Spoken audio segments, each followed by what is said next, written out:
دبنگ چائے جاندار، لذت خوشبو شاندار۔ دبنگ چائے ہے چائے کی پتیوں کا منفرد امتزاج، قدرتی ذائقہ اور معیاری چائے، سیل بند ایلومینیم فوائل پیکنگ میں۔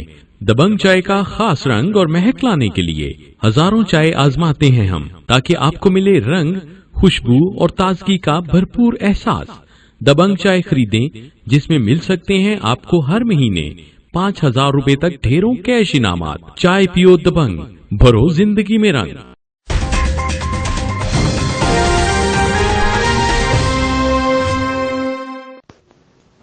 شام کوٹ 9 میں جیو ایکسپریس نیوز کی خبر پر فوراً ایکشن۔ محترم کرنل محمد ہاشم ڈوگر صوبائی وزیر ویلفیئر اینڈ پاپولیشن، جن کی بدولت اسسٹنٹ کمشنر چونیا عدنان بدر ہاشمی صاحب کا بروقت ایکشن اور 13 کنال اراضی واگزار کرانے کے لیے 24 گھنٹوں کا الٹیمیٹم دے دیا اور جوہر کی 13 کنال اراضی کو واگزار کرانے کا فوری طور پر حکم جاری کر دیا۔ انہوں نے موقع پر موجود معززین علاقہ، جن میں سردار جاوید اشرف ڈوگر، علاقہ پٹواری چودھری طارق محمود سے اس تمام جوہر کے رقبے کی تفصیلات طلب کی۔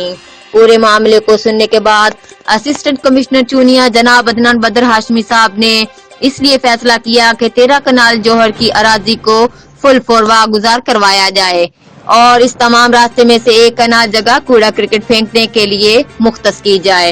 جوہر پر قابضین کو انہوں نے سخت وارننگ دیتے ہوئے کہا کہ تمام لوگ 24 گھنٹے کے اندر اپنا سامان ان مکانوں میں سے نکال لے، بصورت دیگر آپریشن تو ہر حال میں ہونا ہے۔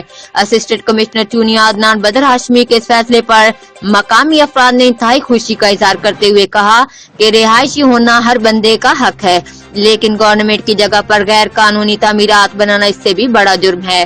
آخر میں مقامی صحافیوں اور ٹائیگر فورس کے اراکین اور تمام میڈیا نمائندگان کا تہہ دل سے شکریہ ادا کیا کہ جنہوں نے اس مسئلے کو اجاگر کرنے کے لیے علاقہ شام کوٹ کا بھرپور ساتھ دیا۔